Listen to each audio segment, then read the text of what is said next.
বর্তমান যে স্পেসিমেনটি নিয়ে আমি আলোচনা করব, এই স্পেসিমেনটিতে দেখা যাচ্ছে যে দীর্ঘ সময় ধরে এর মধ্যে পলি সঞ্চয় ঘটেছে এবং ছোট ছোট ছোট ছোট পত্রায়ন বা যে স্তরের যে সমন্বয় সেটা আমরা এখানে আলাদাভাবে দেখতে পাচ্ছি। অর্থাৎ প্রত্যেকটি স্তর একটার থেকে একটি আলাদা আমরা ডিফাইন করতে পারছি।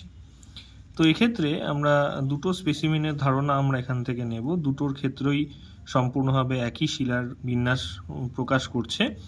মূলত সূক্ষ্ম কাদামাটি পলি ধীরে ধীরে ধীরে ধীরে জলাশয়ে বা কোনো জায়গায় সেটেল হলে, অর্থাৎ জমা হলে লক্ষ লক্ষ বছর ধরে স্তরের উপর স্তর জমে চাপের ফলে এই ধরনের শিলা তৈরি হয়।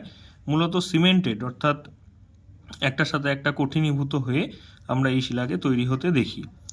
মূলত তেল উত্তোলনের ক্ষেত্রে বা সিমেন্ট উৎপাদনের ক্ষেত্রে বা জীবাশ্ম সংরক্ষণের ক্ষেত্রেও আমরা এই ধরনের শিলার অবস্থান ভীষণ ভীষণ কার্যকরী মনে করি।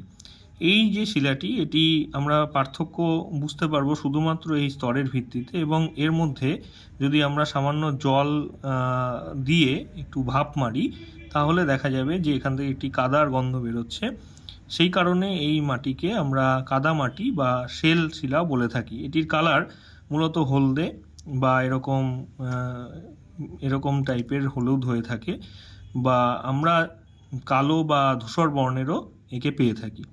মূলত হাইড্রোজেন অক্সাইড বা হাইড্রোসিলিসিক অ্যাসিডের জন্য এ ধরনের কালারের বিন্যাস পরিবর্তন ঘটে।